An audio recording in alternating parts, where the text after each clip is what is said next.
small fat, mid fat, super fat, and death fat. She actually said death fat. So you agree. Fat can kill you. But the problem is they're... Yes. They don't care. Well, but that's also all of them. Hey guys, welcome back to Normal Gays, where we take on LGBT insanity. I'm Brad Polumbo here with Clarkson Lawson. What's up, guys? Now, I don't know, when are we going to post this? After tomorrow? Halloween? No, Thursday. Okay, so we've got Halloween coming up. So for our members, we're going to put a video out where I make Brad try nasty international foods. And then we're also going to do a Halloween live tomorrow in costume. Friday night. So make sure you join as a member and turn those post notifications on and join us in our live stuff.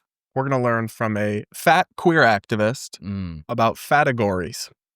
FATEGORIES? Yes, as in like a board, like categories. No, as in like the word fat and categories mushed together. The categories of fat. Yes. Okay. Yeah. Like obese and like tubs. Pillsbury. No. How about we just listen and learn, Clarkson? All right. Put our open-minded listening ears on. Get educated with us, all right? Let's go. That is called FATEGORIES, and what it describes is the different levels of privilege you have based on how fat you are. How did I know she was going to look like that? Quantify that for me, bitch. She will. She will? Mm-hmm. Fat you are. And so there's things like small fat, mid fat, super fat, and death fat. She actually said death fat. So you agree. Fat can kill you. But the problem is yes. They don't care. Well, but that's also all of them. They're trying to categorize some as death fat. Well, yeah, because if you categorize the worst as death fat, then like they can be like, well, we're not death fat. But it's all increasing your risk of death. And, yes. And I don't want that for you. I want you to live a long, happy life and have more time to be with your family and friends. Does she have like metrics for like body fat percentage? Like what is death fat? Well, it's about your... I think it's about what you can fit into physically. So like if you're on a roller coaster and you might, like you can't. Then that would maybe you're like a mid-fat at that point. But if you can't fit in a hospital hallway, that might be death fat. Okay. Let's hear. I think she explains it. And death fat was coined in 2008 to describe folks that are so overweight that they're at risk of dying.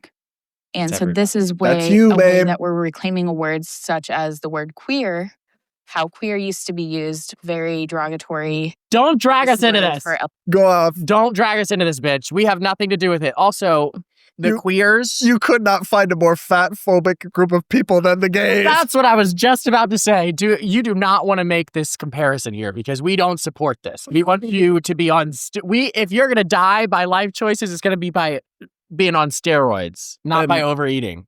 By eating ice cubes for dinner. We die by malnourishment. You die by overnourishment. We're different, but kind of the same.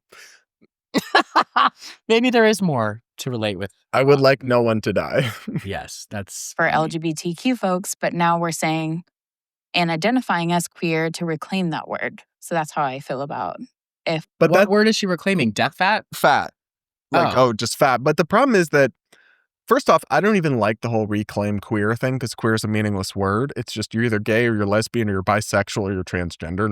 I don't know what queer is. It's a political ideology, it's a way really. For bisexual girls to pretend like they're a part of the community. Or like girls with boyfriends who made out with a girl once but still want to claim the acronym on TikTok. To the punchline of my joke. Yeah, that's what I was going to say. Girls with boyfriends. Yeah. But anyways. But... the difference is like there's nothing actually wrong with being gay or being lesbian or bisexual or even being transgender, depending if you really have gender dysphoria. But there's like something wrong with being fat. It's literally bad for your health. It's an addiction. It is something you should want to fix or cure about yourself, whereas your sexuality is not. So it would make sense, theoretically at least, to reclaim gay as not a bad word about yourself. But it's like, are we going to reclaim cancer?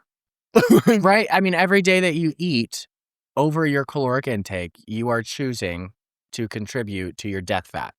Yeah. I don't wake up in the morning hard as a rock because never mind. Like, I don't choose that. Why are we doing this? Why is it going there? We have this woman on our screen and your mind goes there. Well, I was thinking about being gay. Yeah, okay. I'm going to keep it rolling. If it's offensive or not. I have a question. Can you tell me what category of fat I fit in? So it's based on your shirt size. So if you are a 1 or 2X, you are small fat. 3 to 4X, you are mid fat. 5 to 6X, you are super fat. So that base is based on what level of privilege you have in the world. So someone in a small fat category may not struggle getting on an airplane, but someone in a mid fat or super fat may not be able to use even the airplane extender. So that's where that comes in and like the privilege levels of like what fat means to different people. I didn't even know 6X was a thing. It is a privilege to be that fucking fat. You don't lose privileges by being able to overeat. You gain them because you're blessed enough to have that much food going down your gullet. You kind of have to be privileged to have that much of a caloric surplus to get you to 6X. How are you affording that much food unless you're already incredibly privileged? Or on EBT. Well, that's another question. And I'm pro EBT, but if she's on EBT, it might make me change my tune. Yeah, I mean, we don't need to get into all that. But what's interesting to me is this idea that it affects the levels of privilege that you have in society. I thought the whole point of that was supposed to be about like things beyond your control, right? Like whether you agree with it or not, the idea of white privilege is the idea that white people, just by virtue of being white, I would call it majority privilege because it happens in other nations that aren't majority white. People prefer the people around them. But that's on the basis of like something about themselves that just is. Right. Well, no one would say you have hardworking privilege, like because you get ahead more in your job because you work harder. Right? Nobody would say you have... There's so many different privileges. If it's a result of your actions, then it's not a privilege. It's a earned consequence. Yeah. Right? That's not what privilege means. No. Privilege implies like unearned. But they're also hyper-focusing, even if it was a privilege, they're hyper-focusing on one aspect of privilege in life. Even when it comes to like majority white privilege or anything like that, they hyper-focus on one thing and assume that has all of the answers as to why there's inequality. That's not true, okay? Because a white person can be born in a poor family, so the privilege, it kind of takes away from their white privilege. So it's like there's so much nuance to this conversation that they just oversimplify it. I don't know. It's annoying. Let's see if there's anything else in this. People. Do you think something interesting? Like you said, privilege, right? Like, so if somebody is less fat, then them being able to get onto an airplane is a privilege, or is that what you're saying? Yeah. Okay, and what do you guys think of that? You know, a lot of things in life are privileges, and being overweight.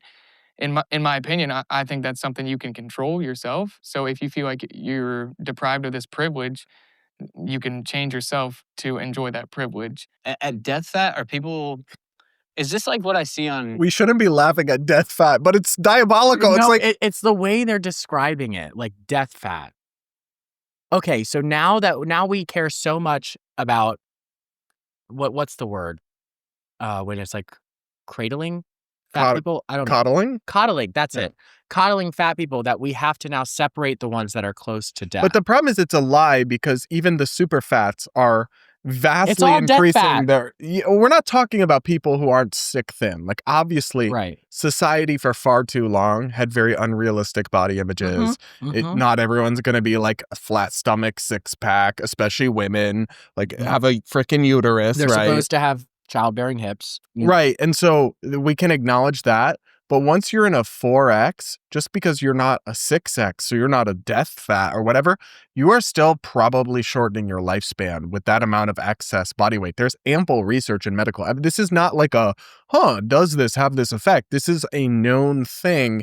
And yet I think they are, by creating this category, trying to like rationalize their categories as not that bad. Well, this is like alcoholics categorizing themselves. Right. Like, it's okay. This guy drinks every morning and night. I only drink every night. Yeah, exactly. How people do that. Yeah.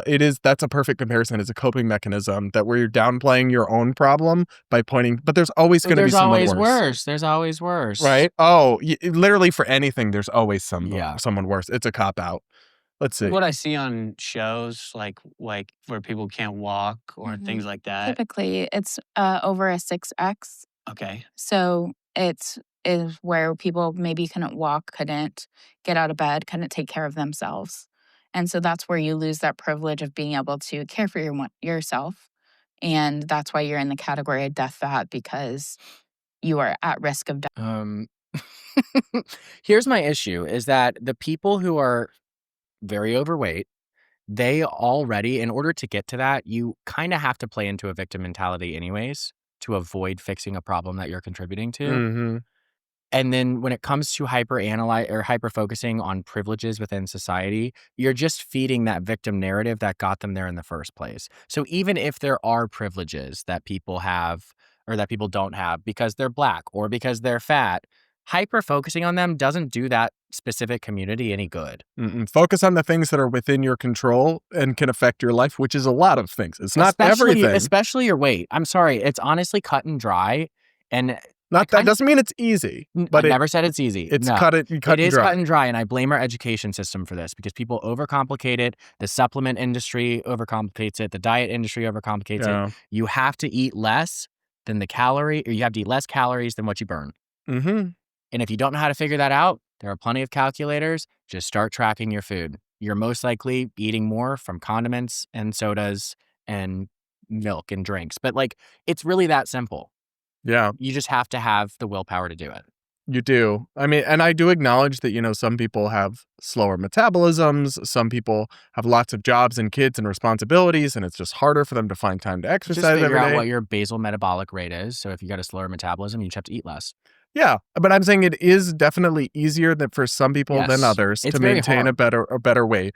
But it is with maybe the rarest of exceptions, with people who have conditions or what have you, it is within your control. And when you're acting like obesity is just another neutral identity trait to be added to the rainbow, you are doing people a disservice and actively contributing to human death and suffering. Yeah. And even with PCOS, a new study just came out and it still doesn't change anything.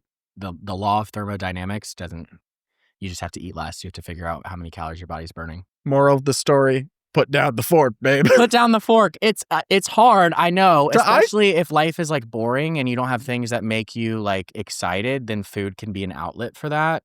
I get it. My dad's very fat. It runs in the family. I use food as a vice, which is why I'm talking so much this episode. But you just have to stop yourself because it's a drug. Mm-hmm. And don't engage in this identity victim Olympics stuff to try to rationalize the status quo, or you're going to end up death fat, whether you realize it or not. And then you're going to be on TLC's My 600 Pound. Yeah, have you seen the compilation Blair White made of all the fat positivity influencers? They just die. Yeah. Yeah, it's sad. But it's real. And I wish this woman nothing but the best. I mean, she's probably a they, them, but I don't care. But you got to stop pushing this propaganda and lies and misinformation to, the masses. Wishing someone the best doesn't mean being nice to them. It means telling them the truth. Mm-hmm. And the truth is that everything this girl's preaching is self-destructive. And destructive of others if they buy into it. And it's very harmful and she should stop. They should stop. But what do you guys think? Let us know in the comments. Make sure to subscribe, yada, yada, yada. Please consider becoming a member to support our work and unlock our weekly members-only exclusive videos. And with that, guys, we'll see you soon, perhaps for our Friday Halloween Live. Yeah. All right. Bye, guys.